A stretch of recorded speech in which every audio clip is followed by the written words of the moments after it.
నమస్తే అండి అందరికీ. ఈరోజు మనం యూపీఎస్సి సివిల్ సర్వీసెస్ ఇంటర్వ్యూకి సంబంధించినటువంటి టాపిక్ని డిస్కస్ చేద్దాం. రీసెంట్గా రిజల్ట్స్ వచ్చాయి. మెయిన్స్ రాసినటువంటి వాళ్ళు 2800 మంది ఆల్మోస్ట్ ఇంటర్వ్యూకి అనేటువంటిది సెలెక్ట్ అవ్వడం జరిగింది. అయితే దీంట్లో చాలామంది ఫస్ట్ టైం ఇంటర్వ్యూ ఇచ్చేటువంటి వాళ్ళు ఉన్నారు. సో వాళ్ళు నాకు పర్సనల్గా మెసేజ్ చేయడం జరిగింది. సో వాళ్ళకి చెప్పడంతో పాటు మిగతా సివిల్ సర్వీసెస్ ఆస్పిరెంట్స్కి కూడా ఇంటర్వ్యూ పట్ల అవగాహన ఉంటే ఇంకా మంచిగా ఉంటుంది అని చెప్పేసి నేను ఈ వీడియో చేస్తున్నాను. సో యూజువల్గా we all know UPSC civil services examination 2024. దానికి సంబంధించి దీన్ని యాక్చువల్గా యాజ్ పర్ యూపీఎస్సి నోటిఫికేషన్ దీన్ని పర్సనాలిటీ టెస్ట్ అంటారు. పర్సనాలిటీ టెస్ట్, ఇంటర్వ్యూ కాదు, పర్సనాలిటీ టెస్ట్. అయితే ఈ పర్సనాలిటీ టెస్ట్ని మామూలు లోకల్ నార్మల్ ప్యారలెన్స్లో మనం ఐఏఎస్ ఇంటర్వ్యూ అని చెప్పి చెప్పుకుంటూ ఉంటాం. ఐఏఎస్ ఇంటర్వ్యూకి తెలియని వాళ్ళకి, సో సివిల్స్ అంటే తెలియని వాళ్ళకి, గ్రామీణ ప్రాంతాల్లో ఉండే వాళ్ళకి మనం ఏం చెప్తారంటే ఐఏఎస్ ఇంటర్వ్యూకి వెళ్ళాడు, ఐఏఎస్ ఇంటర్వ్యూకి వెళ్తున్నారు వీళ్ళు అని చెప్పేసి ఇది సోషల్ మీడియాలో కూడా అదే హైప్ ఉంటుంది. సో అలా మెనీ మిత్స్ ఉన్నాయన్నమాట. మిత్స్ ఇంటర్వ్యూకి సంబంధించి ఐఏఎస్ ఇంటర్వ్యూకి వెళ్ళంగానే నువ్వు ఎన్ని మెట్లు ఎక్కొచ్చావు అడుగుతారు, లేకపోతే 2 అగ్గిపొలలు ఇచ్చి టీ పెట్టమంటారు. నేను విన్నటువంటి మిత్స్. తర్వాత వాళ్ళు నీ బాడీ లాంగ్వేజ్ని నోట్ చేసుకోవడానికి ఒకళ్ళు ఉంటారు, అండ్ సైకాలజిస్ట్ ఒక అతను ఉంటారు, వాళ్ళని మిమ్మల్ని అబ్జర్వ్ చేస్తూ ఉంటారు. సో ఇలా చాలా మిత్స్ ఉంటాయి అన్నమాట, అపోహలు. సో అపోహలు అయితే నేను 2 times ఇంటర్వ్యూ ఇచ్చాను. సో ఒకసారి ర్యాంక్ రాలేదు, ఇంకోసారి ర్యాంక్ వచ్చింది. సో నేను ఆ ఇంటర్వ్యూ ఫస్ట్ టైం నా ఇంటర్వ్యూ 25-26 minutes అట్లా అయింది. So second time interview 40 minutes అయింది. సో అంటే ఆల్మోస్ట్ ఒక 1 hour నాకు సివిల్ సర్వీసెస్ ఇంటర్వ్యూ ఎక్స్పీరియన్స్ ఉంది. సో ఆ ఎక్స్పీరియన్స్లో ఇటువంటి అపోహలకు సంబంధించినటువంటి విషయాలు అయితే ఏమీ అక్కడ జరగలేదు కూడా, జరగవు కూడా. అయితే సో అసలు యూపీఎస్సి నోటిఫికేషన్లోనే మనకి స్పెసిఫిక్గా చెప్పు ఉంటుందండి.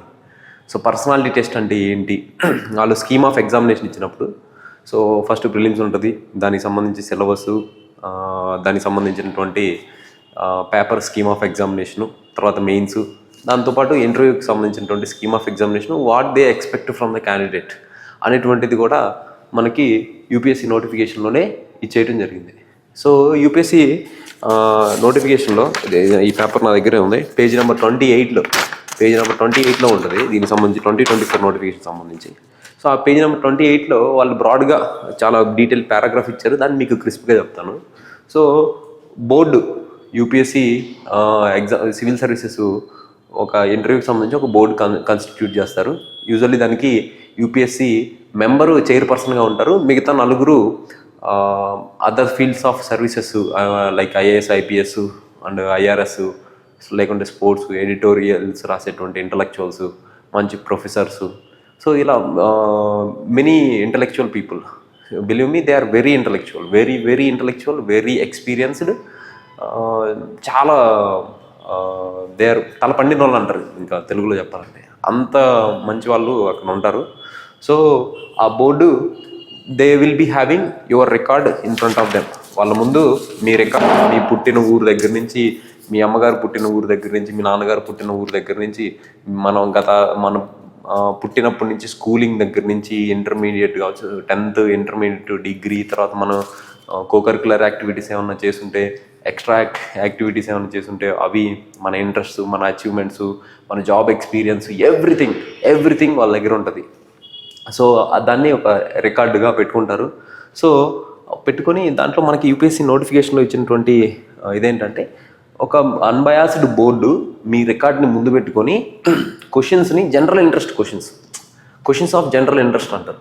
క్వశ్చన్స్ ఆఫ్ జనరల్ ఇంట్రెస్ట్ అంటే ఏంటి, ప్రజలకు సంబంధించినటువంటి కావచ్చు, ప్రభుత్వానికి సంబంధించినవి కావచ్చు, హాబీస్కి సంబంధించినవి కావచ్చు, విద్య, వైద్యం, కళలు, సో టైంపాస్ సంబంధించినవి కూడా అడుగుతారు. సో క్వశ్చన్స్ ఆఫ్ జనరల్ ఇంట్రెస్టే అడుగుతారు. అయితే ఆ క్వశ్చన్స్ ఆఫ్ జనరల్ ఇంట్రెస్ట్ అడిగినప్పుడు అడగటం ద్వారా వాళ్ళు ఏం చేస్తారంటే, ఇది సెలక్షన్ ఆర్ రిజెక్షన్ ప్రాసెస్ కాదు. ఓకే, కార్పొరేట్లో యువర్ సెలెక్టెడ్ ఇట్లా ఉంటుంది కదా. సో ఫైనల్ రౌండ్ ఇంటర్వ్యూకి వెళ్ళినప్పుడు రిటర్న్ టెస్ట్, తర్వాత వైవానో లేకుంటే ఈ ఇంటర్వ్యూ ఉంటుంది, మీన్ వైవా ఉంటుంది, తర్వాత జీడీ ఉంటుంది, దాని తర్వాత ఫైనల్లో ఏదో ఇంటర్వ్యూ అట్లా ఉంటాయి. సో అక్కడే ఉంటుంది క్రాస్ ఎగ్జామినేషన్, లేకపోతే క్వశ్చన్స్ ఫట్ ఫట్ ఫట్ ఫట్ అని అడిగేసి you are selected or rejected, అదే ఉంటుంది. కానీ ఇదేంటంటే they will test you the suitability. వీడు లేకుంటే ఈమె, ఇతను మన సివిల్ సర్వీసెస్కి అంటే ప్రజలకి సేవ చేయడానికి ప్రభుత్వం యొక్క అధికారిగా పనికొస్తాడా పనికిరాడా, పనికొస్తే ఎంతవరకు పనికొస్తాడు, పనికి రాకపోతే ఎటువంటి బ్యాడ్ ట్రైట్స్ అనేటువంటివి ఇతనిలో ఉన్నాయి, అంతవరకు చూసుకొని ఆ సూటబిలిటీని జడ్జి చేస్తారు వాళ్ళు. సెలక్షన్ ఆర్ రిజెక్షన్ ప్రాసెస్ అయితే కాదు. సివిల్ సర్వీసెస్లో కెరీర్కి సూటబిలిటీనా లేదా అనేటువంటిది వాళ్ళు టెస్ట్ చేస్తారు. మరి ఎలా టెస్ట్ చేస్తారు? యూజువల్లీ ఇది మన మెయిన్స్లో రిటర్న్ మార్క్స్ ఉంటాయి కదా. సో మెయిన్స్లో మనం రాసినటువంటి పేపర్స్కి except qualifying papers English and Telugu మినహాయించి, ఏదైనా రీజనల్ లాంగ్వేజ్ మినహాయించి మనం రాసినటువంటి ఆప్షన్లో GS 1, 2, 3 అండ్ ఎస్ఐ పేపర్స్లో వచ్చిన మెరిట్ ఆ మార్క్స్ ప్లస్ ఇంటర్వ్యూలో 275 మార్క్స్కి ఎన్ని మార్క్స్ మనకు వస్తాయో ఆ మార్క్స్ కలిపి ఫైనల్ మెరిట్ని డిసైడ్ చేయడం అనేటువంటిది జరుగుతుంది. So it is just like A paper, ఒక GS పేపర్ అనుకోండి. సో అలా సో వాళ్ళు యాజ్ పర్ UPSC నోటిఫికేషన్లో వాళ్ళు క్లియర్గా స్టేట్ చేశారు ఏమేమి అంశాలని ఇప్పుడు అన్బయాస్గా మేము జడ్జి చేస్తాం, ఒక బోర్డుని మీ హిస్టరీ మొత్తాన్ని ముందు పెట్టుకొని జడ్జి చేస్తామని చెప్పారు. సో ఎటువంటి పారామీటర్స్ తోటి జడ్జి చేస్తారు, వాళ్ళ యొక్క లక్ష్యం ఏంటంటే ఫస్ట్ వాళ్ళు మన మెంటల్ క్యాలిబర్ని అసెస్ చేయడానికి ప్రయత్నిస్తారు. మెంటల్ క్యాలిబర్ని. సో ఆ మెంటల్ క్యాలిబర్ని ఎలా, నీకు మెంటల్ క్యాలిబర్ ఉందా లేదా ఇట్లా అడగరు. సో వాళ్ళకి ఒక డైరెక్టెడ్ కాన్వర్జేషన్ ఉంటుంది అనమాట.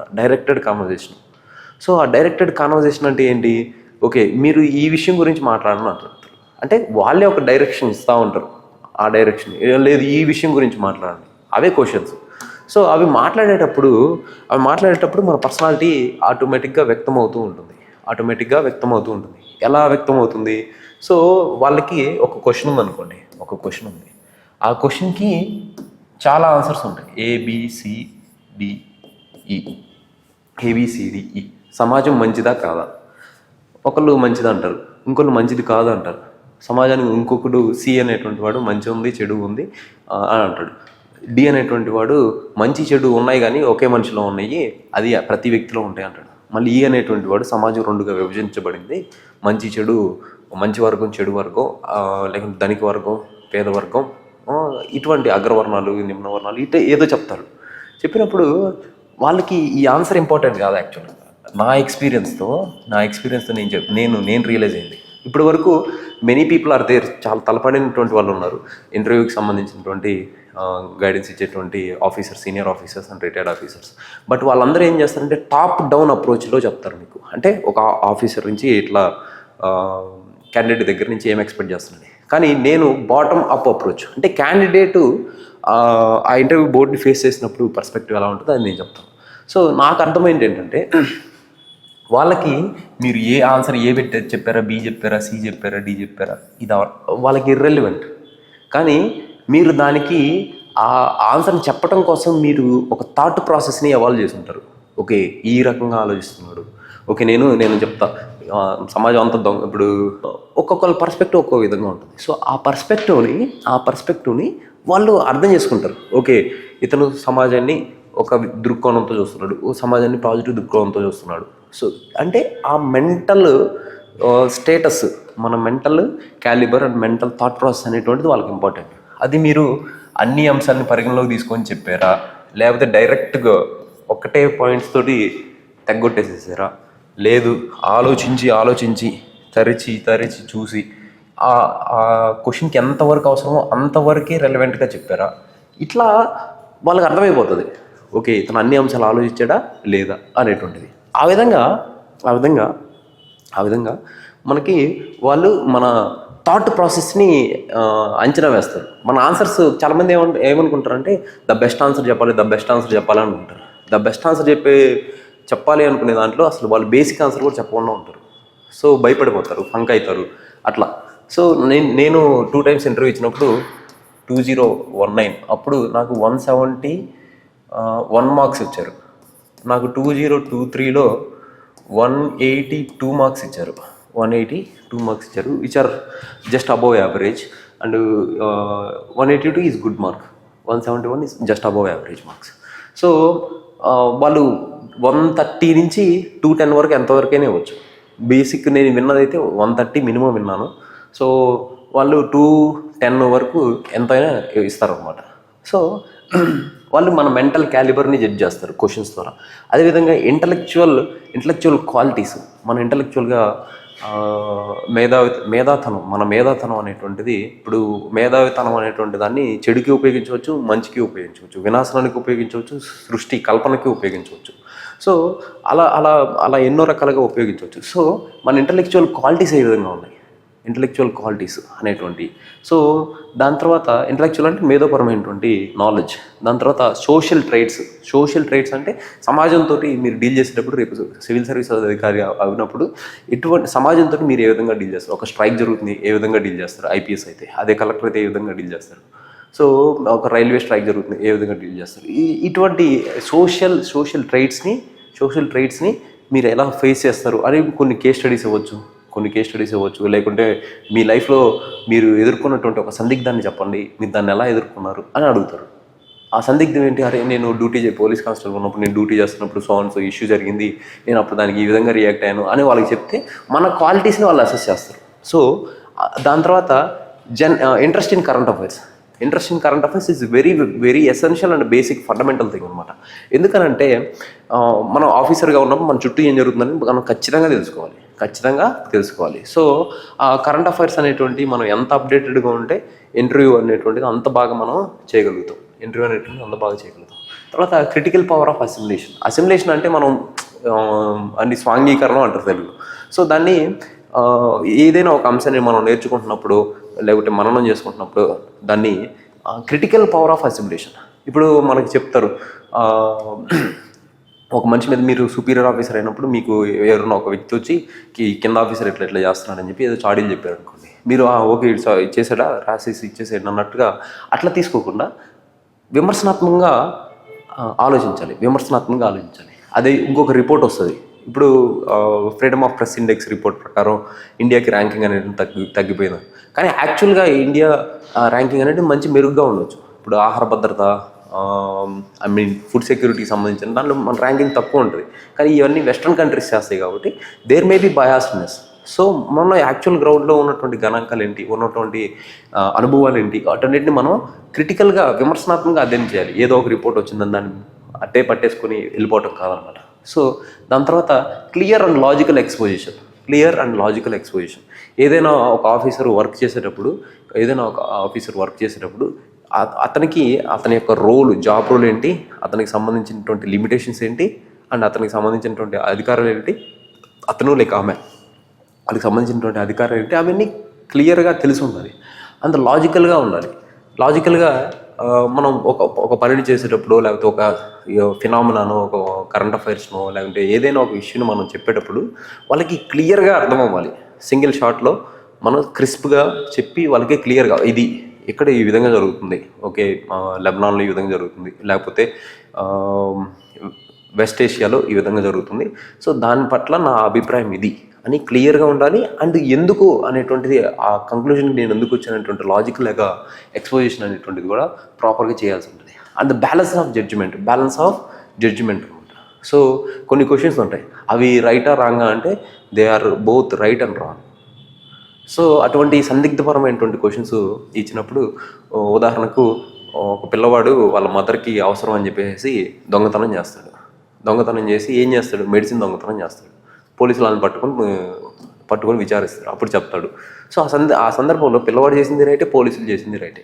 సో అంటే ఆ టైంలో మన కోర్స్ ఆఫ్ యాక్షన్ ఎలా ఉండాలి అనేటువంటిది మనం బ్యాలెన్స్డ్గా ఉండాలి, యాజ్ పర్ లా వెళ్ళాలి. సో హ్యుమానిటీకి ప్రాధాన్యత ఇవ్వాలి, ఎథిక్స్కి ప్రాధాన్యత ఇవ్వాలి, మానవత్వం అనేటువంటిది జీవం అంటే జీవించే హక్కు, ఆ రాజ్యాంగవాదం అంటే ఆర్టికల్ 21కి ప్రాధాన్యత ఇవ్వాలి.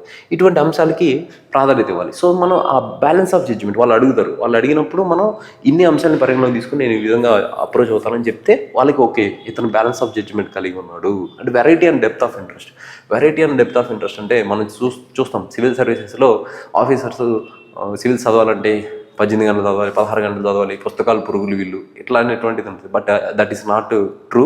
సివిల్ సర్వీసెస్ ఆస్పిరెంట్స్ కావచ్చు, ఆఫీసర్స్ కావచ్చు, they are very well versed in many fields.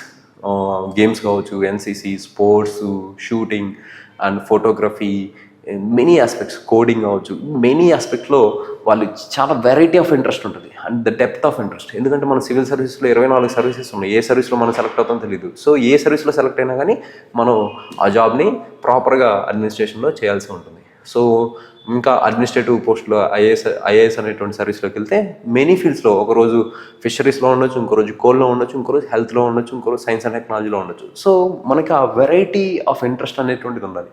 Plus ఆ ఇంట్రెస్ట్ కూడా okay, jack of all trade master of none అన్నట్టు. సో అది కూడా డెప్త్ ఉండాలి, డెప్త్గా తెలుసుకోవాలి. ఓకే నేను ప్రతి దాంట్లో వేలు పెడతాను వదిలేస్తాను అంటే కాదు, దాని గురించి ఇన్డెప్త్గా మనం అడ్మినిస్ట్రేటివ్ ఎఫిషియన్సీకి అవసరమైనటువంటి స్థాయి నాలెడ్జ్ని ఖచ్చితంగా మనం నేర్చుకోవాల్సి ఉంటుంది. సో అది ఉందా లేదా టెస్ట్ చేస్తారు. అది ఉందా లేదా, ఫర్ ఎగ్జాంపుల్ క్రికెట్ నా హాబీ అన్నారు అనుకోండి, క్రికెట్లో బాల్ స్పిన్ అవుతుంది కదా, ఏ ప్రిన్సిపల్తో స్పిన్ అవుతుంది, అది బెర్నౌల్లీస్ ప్రిన్సిపల్తో స్పిన్ అవుతుంది అని చెప్తారు. మరి స్పిన్ మీద రీసెంట్గా ఐసీసీ వాళ్ళు ఒక రెగ్యులేషన్స్ తెచ్చారు. అది ఏంటి, ఎల్బో అనేటువంటిది లేకపోతే రిస్ట్ అనేటువంటిది ఎంత యాంగిల్ వరకు మారకూడదు, అంటే స్పిన్ అవి చేయకూడదు, ఇటువంటి రూల్స్ ఉంటాయి. సో వాటిని కూడా మనం తరోగా ఉండాలన్నమాట.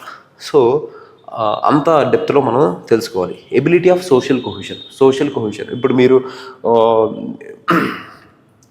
నార్త్ వాళ్ళు వచ్చి సౌత్లో, సౌత్ వాళ్ళు వచ్చి నార్త్లో పడుతూ ఉంటారు ఆఫీసర్స్. సో వాళ్ళకి లాంగ్వేజ్ డిఫరెన్సెస్ ఉంటుంది, కల్చరల్ షాక్ ఉంటుంది, సో మెనీ థింగ్స్. సో మళ్ళీ మన కింద స్టాఫ్ తోటి మనం మంచిగా కొహెషన్తో ఉండాలి. ప్లస్ ప్రజలతో కూడా సోషల్ కొహెషన్, సామరస్యంగా ఉంటూ వెళ్ళగలగాలి. సో వీళ్ళు దానికి ఏం చేస్తుంటారంటే, మీరు హైదరాబాద్లో ఉంటున్నారు కదా, మీది యాక్చువల్గా ఆంధ్ర కదా, సో మీరు ఏదన్నా ప్రాంతీయవాదాన్ని ఎదుర్కొన్నారా, లేదా ఎటువంటి సమస్యలు ఎదుర్కొన్నారా, లేదు మీరు ఢిల్లీలో ఉన్నారు కదా ప్రిపరేషన్ టైంలో, సో అప్పుడు మీకు ఎటువంటి సమస్యలు ఎదురయ్యాయి అని అడుగుతారు. వాళ్ళు అడిగినప్పుడు మనం చెప్పాలి, సార్ నాకు ఇట్లా food, cultural shock and weather and accommodation, language, ఇవన్నీ ప్రాబ్లమ్స్ వచ్చాయి. బట్ గ్రాడ్యువల్లీ నేను లాంగ్వేజ్ నేర్చుకున్నాను, లేకపోతే ఇక్కడ ఫుడ్ని టేస్ట్ చేసి ఎంజాయ్ చేయడం అలవాటు చేసుకున్నాను, ఇక్కడ ఫ్రెండ్స్ని చేసుకున్నాను, లోకల్ లాంగ్వేజ్ని మాట్లాడుతూ లోకల్ ఏరియాస్లో ఉన్నటువంటి టూరిజాన్ని ఎక్స్ప్లోర్ చేశాను, ఇటువంటి చెప్తే ఓకే ఇతనికి ఎబిలిటీ ఆఫ్ సోషల్ కోహెషన్ ఉంది అనేటువంటి తెలుస్తుంది. సో దాంతోపాటుగా next leadership qualities. Obviously these civil services are all about administrative leadership అనమాట. సో ఆ లీడర్షిప్ స్కిల్స్ అనేది very very very important. Team spirit కావచ్చు, ఎనీథింగ్. సో అటువంటి వాటికి మనకు కేస్ స్టడీస్ ఇస్తారు. లేకపోతే కాలేజ్లో మీరు ఒక ఫెస్ట్ ఆర్గనైజ్ చేశారు కదా, మీరు ఎలా ఆర్గనైజ్ చేశారని అడుగుతారు. అలా ఆర్గనైజ్ చేసామంటే, సార్ మేము ఫండ్స్ సేకరించి ఒక ప్లాన్ తీసుకొని ఆ ఫెస్ట్ని ఆర్గనైజ్ చేసాం. ఇది ఒక వే ఆఫ్ ఆన్సరింగ్. సార్ మేము ఫండ్స్ని వివిధ స్టేక్ హోల్డర్స్ దగ్గర నుంచి ఒక పర్పస్ కోసం వాళ్ళకి ఒక పర్పస్ని ఎక్స్ప్లెయిన్ చేసి తీసుకొచ్చాం. దీంట్లో ఈ కమిటీలో 5 మెంబర్స్ గర్ల్స్ ఉన్నారు, 5 మెంబర్స్ జెంట్స్ ఉన్నారు. సో మేము ఆల్ ఇంక్లూజివ్, అన్ని కేటగిరీ పీపుల్ని ఇంక్లూజివ్గా ఉండేటట్టు చూసుకున్నాము. ద డెసిషన్ మేకింగ్ ట్రెజరీ అనేటువంటిది ఉమెన్కి ఇచ్చాము, అండ్ బయట తిరిగి చేసే వర్క్స్ అనేటువంటి మెన్కి ఇచ్చాము. సో ఇట్లా రకరకాలుగా మనం చెప్తే ఓకే వీళ్ళు ఆ లీడర్షిప్ అనేటువంటిది, టీమ్ స్పిరిట్ అనేటువంటిది, జెండర్ ఇంక్లూజివిటీ అనేటువంటిది, సో ఇవన్నీ వాళ్ళకి ఉన్నాయి అనేటువంటిది వాళ్ళకి అర్థమవుతుంది. అదేవిధంగా intellectual and moral integrity. So ఒక క్వశ్చన్ అడుగుతారు, అక్బర్ వాళ్ళ తాత పేరు ఏంటని అడిగారు అనుకోండి. అక్బర్ వాళ్ళ తాత పేరు మనకు తెలియదు. సో ఎక్కడ గుర్తుంటే చాలా ఫ్యాక్ట్స్ గుర్తుండకపోవచ్చు. సో మనకు తెలుస్తుంది బాబర్ అని, బట్ బాబర్కు ఉన్న బిరుదు ఏందని అనవచ్చు, లేకపోతే పలానా గ్రంథాన్ని ఎవరు రాశారు మనకు తెలియదు, గుర్తుండదు. ఒకవేళ తెలిసినా గుర్తుండకపోవచ్చు. అప్పుడు the best answer is, sir I don't know, I'm not able to recollect. So అది మనం హానెస్ట్గా చెప్పాలి. సార్ అది గుర్తుకు వస్తుంది కానీ రావట్లేదు, లేకపోతే ఇంకోటి ఏదో అబద్ధం చెప్పటమో, లేకపోతే కొన్ని గేమ్స్ ఆడకుండానే ఆడేమని చెప్పటమో. సో ఇటువంటి చెప్తే మనం మన ఇంటలెక్చువల్గా, మోరల్గా ఇంటిగ్రిటీ, సమగ్రతతో లేమని అర్థం అనమాట. అబద్ధాలు చెప్పటం అనేటువంటి హానెస్ట్గా మనకి ఎంత తెలిస్తే అంతే చెప్పాలి. సో అది విషయం. సో అయితే it is not cross examination, it is a directed and purposive conversation. ఫస్టే చెప్పుకున్నాం దీని గురించి. క్రాస్ ఎగ్జామినేషన్ అంటే ఏంటంటే, మీకు మనం వేసిన క్వశ్చన్ని మళ్ళీ వ్యాలిడే కాదా, నువ్వు నిజం చెప్తున్నావా లేదా అని చెప్పేసి పదే దాన్ని క్రాస్ ఎగ్జామినేషన్ పోలీసు వాళ్ళు ఎంక్వైరీ చేసినట్టు చేస్తారు. సో అది కాదు, it is a directed and purposive conversation.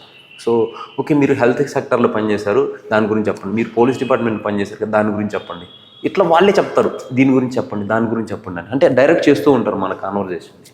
So ఆ విధంగా ఈ సిలబస్ అనేటువంటి ఇంటర్వ్యూ అనేటువంటిది యూపీఎస్సీ సిలబస్లో మెన్షన్ చేసి ఉన్నది. సో దీనికి వస్తే మన యూపీఎస్సీ ఏం ఎక్స్పెక్ట్ చేస్తుంది, ఎటువంటి టెస్ట్ చేస్తుంది అని తెలుసుకున్నాం. దాని తర్వాత మనం వాళ్ళు చెప్పాం కదా, మన రికార్డ్ వాళ్ళ దగ్గర ఉంటుందని. ఆ రికార్డ్ ఏంటంటే it is nothing but DAF, detail application form. So దాంట్లో డాఫ్ 1, డాఫ్ 2 అనేటువంటి ఉంటాయి. డాఫ్ 1 మనము మెయిన్స్ రాసే ముందు ఫిలప్ చేస్తాం. డాఫ్ 2 అనేటువంటి దాంట్లో చూసినట్లయితే మన మొత్తం హాబీస్ కావచ్చు, స్కూల్లో కాలేజ్ లెవెల్లో మనం చేసినటువంటి అచీవ్మెంట్స్ కావచ్చు, వీటన్నిటిని మనం ఇక్కడ ఫిల్ చేస్తాం అనమాట. రేపు నుంచి డాఫ్ ఫిల్అప్ అనేటువంటిది స్టార్ట్ అవుతుంది. సో అందుకని ఈ వీడియో చేస్తూ ఉన్నా, వాళ్ళకు కూడా ఫస్ట్ టైం ఇంటర్వ్యూకి వెళ్ళి వాళ్ళకు ఉపయోగపడుతుంది. అయితే డాఫ్ని ఫిల్అప్ చేసేటప్పుడు మనం చేయాల్సిన బేసిక్ థంబ్ రూల్స్ కొన్ని ఉంటాయి. అవేంటివంటే ఎర్రర్ ఫ్రీ, ఊరికే తప్పులు, పంచుయేషన్స్, అటువంటి మిస్టేక్స్ ఏమి ఉండకూడదు, స్పెల్లింగ్ మిస్టేక్స్ ఇటువంటివి ఉండకూడదు అనమాట. సో దాని తర్వాత గ్రామర్ కరెక్ట్గా ఉండాలి, గ్రామర్ అనేటువంటిది కరెక్ట్గా ఉండాలి. సో అచీవ్డ్ ర్యాంకు, లేకపోతే అచీవ్డ్ గోల్డ్ మెడల్, అది డజంట్ మేక్ సెన్స్ అనమాట. సగం సగం చేస్తూ ఉంటుంది. సో అట్లా కాకుండా మన అబ్రివేషన్స్ అనేటువంటి అంటే పర్సే యూనివర్సిటీ అని అనుకోండి. ఈ మధ్య నాకు కొంతమంది నేను ఏదన్నా రిప్లై ఇచ్చినప్పుడు TQSM అని మెసేజ్ పెట్టేవాళ్ళు. ఏంటి తక్సం ఏంటిది అనుకునేవాది నేను. నాకు అబ్రివేషన్స్ మీద అంతా అవగాహన ఉండేది కదా. సో ఈ TQSM ఏంటిదా అని చెప్పేసి నేను గూగుల్ చేస్తే థ్యాంక్ యూ సో మచ్ అంట. సో ఇటువంటి అబ్రివేషన్స్ కానీ అవి కానీ మనం ఉపయోగించకూడదు. యూజువల్లీ ఎవరు యూజ్ చేయరు, బట్ కొన్ని కేసెస్లో నేను చూశాను కూడా. So the wise use of words, ఇదే పెద్ద ఇంపార్టెంట్, చాలా important. Wise use of words ఎందుకనంటే నేను మన డాఫ్ వాళ్ళు చూసి ట్రిగ్గర్ అవుతారు. వాళ్ళకి ఇంట్రెస్ట్ రావాలి. అప్పుడు మన డాఫ్లో నుంచి క్వశ్చన్స్ అడుగుతారు. సో దీన్ని నేను ఎలా చేసామనంటే, నేను ఒక ప్రాజెక్ట్ చేశాను. హాస్పిటల్స్కి రేటింగ్స్ ఇస్తాను అనమాట. గూగుల్లో రేటింగ్స్ ఇచ్చినట్టు హాస్పిటల్స్కి రేటింగ్ ఇస్తాను. దాన్ని ministry of family welfare and health and family welfare వాళ్ళకి పంపిస్తాను.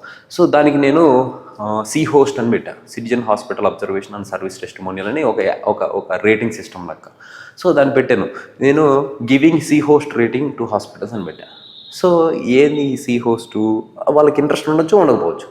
బట్ దాని తర్వాత నాకు కొంతమంది సీనియర్స్, మెంటర్స్ వాళ్ళతోటి డిస్కస్ చేసినప్పుడు ఓకే, నేను దీన్ని ఇంకా క్యూరియస్గా తయారు చేయాలని చెప్పేసి నేను అప్పుడు ఏం చేశానంటే, giving ratings to government hospitals, service rating to government hospitals, అది వాళ్ళకి ట్రిగ్గర్ అయింది. ఫస్ట్ క్వశ్చన్ అదే నాకు, what is this rating to government hospitals, first question అదే. సో నేను అప్పుడు చెప్పాను, మ్యామ్ నేను ఎట్లా ఇంట్రడ్యూస్ చేశాను ఒక సిస్టాన్ని, citizen hospital observation and service testimony. అదేంటంటే జస్ట్ హాస్పిటల్ బాగాలేదనుకో, సిటిజన్స్ ఫొటోస్ క్లిక్ చేసి మనకి సంబంధించిన పోర్టల్ అవుతుంది, దాంట్లో అప్లోడ్ చేసి లొకేషన్ షేర్ చేస్తారు. మనం దాన్ని చూడండి ఇక్కడ సర్వీస్ బాగాలేదని చెప్పేసి ministry of family and health and family welfare వాళ్ళకి పంపిస్తాం. సో అట్లా మనం దాన్ని రీఫ్రేజింగ్ చేయాలి. ఎస్పెషల్లీ ఫస్ట్ టైమర్స్కి నేను ఇది కావాలని చెప్తున్నా. సో దాన్ని మీరు ఎట్లా పడితే అట్లా రాసేయద్దు. సో దాన్ని ఫిల్ చేసేటప్పుడు తక్కువ వర్డ్స్లో ఎక్కువ ఎఫెక్టివ్గా వాళ్ళకి ఇంట్రెస్ట్ ఉండేటట్టు చేస్తే అప్పుడేమవుతుంది, మన డాఫ్ నుంచే ఇంటర్వ్యూ క్వశ్చన్స్ అన్నీ వస్తాయి. ఒక 20 minutes వాళ్ళకి 25-30 minutes ఉంటుంది యాక్చువల్గా. సో ఈ 30 minutes వాళ్ళు మన డాఫ్ నుంచే అడుగుతారు. 20 minutes ఆల్మోస్ట్ 80%. ఇంకా 1 or 2 ర్యాండమ్గా వెళ్తుంది. సో అప్పుడు మనం సేఫ్ జోన్లో ఉంటుంది. అందుకనే ఇది ఇంపార్టెంట్, చాలా wise use of words and phrases అనేటువంటిది. ఇంకా పోయినట్లయితే ఇంటర్వ్యూ డే, ఆ డాఫ్ ఫిల్అప్ చేయటం అనేది చాలా మెటిక్యులస్గా చూసి ఒకరిని ఇద్దరిని అడిగేసి, దాని తర్వాత క్యాడర్స్ ప్రిఫరెన్స్ కూడా ఆల్రెడీ సర్వీస్లో ఉన్న వాళ్ళు, ర్యాంకర్స్, సీనియర్స్ వాళ్ళని అడిగేసి ప్రతి సర్వీస్ యొక్క ప్రిఫరెన్స్ని, వాటి యొక్క జాబ్ ప్రొఫైల్ని తెలుసుకొని పెట్టండి. సో ఫస్ట్ టైమర్స్ అయితే. సో ఆ ఇంటర్వ్యూ డే ఏమవుతుందంటే, మనకి యూపీఎస్సీ వెబ్సైట్లో డోల్పూర్ హౌస్ ఉంటుంది కదా. సో ఆ డోల్పూర్ హౌస్ అనేటువంటిది యూపీఎస్సీ గేట్ ఇక్కడ. సో ఇక్కడ అందరమే అసెంబ్లీ చేసి లోపలికి వెళ్ళాల్సి ఉంటుంది. సో లోపలికి వెళ్ళేటప్పుడు మనకి ఇంటర్వ్యూకి అడ్మిట్ కార్డు ఉంటుంది. దానిపైన దాన్ని వెరిఫై చేసి మనకి ఒక నెంబర్ ఇస్తారు. దాన్ని తీసుకొని మనం అఫీషియల్గా యూపీఎస్సీ డోల్పూర్ హౌస్ భవన్లోకి ఎంటర్ అవుతాం. ఎంటర్ అయిన తర్వాత అక్కడ మన మొబైల్స్, ఇవి డిపాజిట్ చేయాల్సి ఉంటుంది. ఎక్సెప్ట్ సర్టిఫికేట్ ఫైల్స్ మనం ఈ మిగతా ఏం క్యారీ చేయకూడదు లోపలికి. సో గేట్ దగ్గర అవన్నీ తీస్తారు. సో అక్కడికి వెళ్ళిన తర్వాత సెంట్రల్ హాల్లో ఇట్లా ఉంటుంది అనమాట. సెంట్రల్ హాల్లో ఇట్లా ఉంటుంది, దాంట్లో 1 2 3 4 ఇంకా కొన్నిసార్లు 5 కూడా వేస్తారు. సో అంటే ఒక్కొక్క బోర్డుకి ఒక్కొక్క టేబుల్ అనమాట. ఆ బోర్డుకి ఒక్కొక్క బోర్డుకి 6 లేకపోతే 5 క్యాండిడేట్స్ని కేటాయిస్తారు. సో ఆ బోర్డు ఒక రౌండ్ టేబుల్ చుట్టూ ఒక 5 క్యాండిడేట్స్ని కూర్చోబెడతారు. 5 క్యాండిడేట్స్ని కూర్చోబెట్టి మనకు ఒక క్లర్క్ని అలొకేట్ చేస్తారు. ఆ క్లర్క్ మనకి పేపర్ ఫార్మాలిటీస్ ఉంటాయి, మనం సబ్మిట్ చేయాల్సిన సర్టిఫికేట్స్, అక్కడ ఫిల్ చేయాల్సి ఉంటాయి కొన్ని డాక్యుమెంట్స్, అవి ఫిల్ చేపిస్తారు. ఫొటోస్ తీసుకుంటారు. ఇక్కడ ఒక camera and computerised authorisation system ఉంటుంది. సో ఆ కంప్యూటరైజ్డ్ క్యాప్చరింగ్, అటెండెన్స్ క్యాప్చరింగ్ ఎటు జరుగుతుంది. అక్కడ మనకి ఫుడ్ ఇస్తారు, టీ ఇస్తారు అండ్ స్నాక్స్ అవే ఉంటాయి. ప్రతి టేబుల్ మీద న్యూస్ పేపర్స్ ఉంటాయి. సో ఆ న్యూస్ పేపర్ ఆ రోజు ఎందుకంటే ఎర్లీ మార్నింగ్ వెళ్తాము, సో మనకి న్యూస్ అప్డేట్ ఉండకపోవచ్చు, మొబైల్ కూడా అలో లేదు కాబట్టి ఇది ఉంటుంది. దాని తర్వాత ఒక ఇంపార్టెంట్ థింగ్ ఏంటంటే ఈ సెంట్రల్ హాల్లోకి బుక్స్ కూడా అలో చేస్తారు. మనం ఏదైనా కరెంట్ అఫైర్స్, డేటా వాటిని క్యారీ చేసుకోవచ్చు. లాస్ట్ టైం నాకు తెలియదు అది యాక్చువల్గా. సో నా పీర్ గ్రూప్ కొంతమంది తెచ్చుకొని ఇంటర్వ్యూకి వెళ్ళే ముందు కూడా దాన్ని రివైజ్ చేస్తూ ఉన్నారు. So don't forget to bring your notes, interview notes లోపలికి తీసుకెళ్ళచ్చు. దాని తర్వాత list of documents, 10th class, తర్వాత +2 ఇంటర్మీడియట్ అండ్ డిగ్రీ సర్టిఫికేట్లో ప్రొవిజనల్ ఉండాలి, ఓడి ఉండాలి. ఓడి ఈజ్ మస్ట్, ప్రొవిజనల్ ఉన్నా లేకపోయినా ఏం కాదు. దాని తర్వాత కాస్ట్ సర్టిఫికేటు, ఈడబ్ల్యూఎస్ కావచ్చు, ఓబీసీ కావచ్చు, whatever the certificate that you are belong to category, whichever the category you belong to. So దాని తర్వాత దివ్యాంగ్ సర్టిఫికేట్, సో ఫిజికల్లీ వాళ్ళకి సంబంధించి హ్యాండిక్యాప్స్ ఉన్నటువంటి వాళ్ళు, దివ్యాంగ్స్ ఎవరైనా ఉంటే వాళ్ళ సర్టిఫికేట్స్. తర్వాత అఫిడవిట్ అనేటువంటిది నెససరీ అయితే ఇవ్వాలి.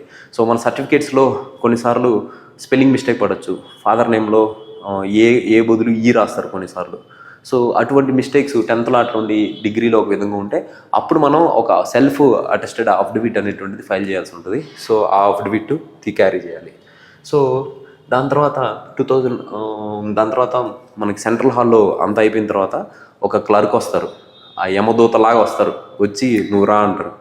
సో వాళ్ళు ఏంటంటే అప్పుడు దాకా తెలియదు, మనం వాళ్ళు వెళ్తాం కదా, ఆ బోర్డు సెంట్రల్ హాల్లో కూర్చున్న తర్వాత అక్కడి నుంచి వెళ్ళే వరకు మనకు తెలియదు ఏ బోర్డుకి మనం వెళ్ళబోతున్నాం అని. సో అక్కడికి వెళ్ళిన తర్వాత కూడా చెప్పడు ఆయన. వెళ్ళేటప్పుడు ఏ బోర్డు, విచ్ బోర్డు భయ్యా అంటే చెప్పడు. అక్కడ పోయిన తర్వాత మనకి ఇది ఏ బోర్డు అయితే ఆ బోర్డు ఎంట్రన్స్ గేట్ ఇది. అక్కడ ఒక చైర్ ఉంటుంది, అక్కడ ఉంటుంది నేము. నాకు 2019లో honourable member ma'am Sujata Mehta ma'am board వచ్చారు. తర్వాత 23లో హానరబుల్ మెంబర్ బీబీ స్వైన్ సార్ వచ్చారు. సో అప్పుడు ఇక్కడ నేమ్ ఉంటుంది, ఓకే ఈ బోర్డుకి వచ్చామని మనకు అప్పుడు తెలుస్తుంది. అంటే లోపలికి వెళ్ళబోయే 1 minute 2 minutes ముందు తెలుస్తుంది. సో ఇక్కడ కూర్చోబెట్టి మనం రిలాక్స్ అవ్వడానికి కూర్చోబెడతారు. అండ్ లోపల ఇంకో క్యాండిడేట్ ఉంటారు. ఇక్కడ ఒక లైట్ ఉంటుంది, ఆ లైట్ గ్రీన్లోకి మారినప్పుడు మనం లోపలికి అలౌ చేస్తారు బయట క్లర్క్. సో లోపలికి వెళ్ళినప్పుడు డోర్ ఇటువైపు ఉంది. సో నాకు 2019లో సీటింగ్ అరేంజ్మెంట్ ఈ విధంగా ఉంది. చైర్పర్సన్ ఇక్కడ ఉన్నారు, మెంబర్ 1, మెంబర్ 2, మెంబర్ 3. ఈ మెంబర్ 4 మాత్రం నా పక్కనే ఉన్నారనమాట, మెంబర్ 4 మాత్రం.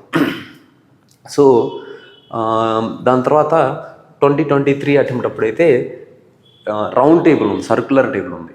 సో 23 అప్పుడు సర్క్యులర్ టేబుల్ ఉంది.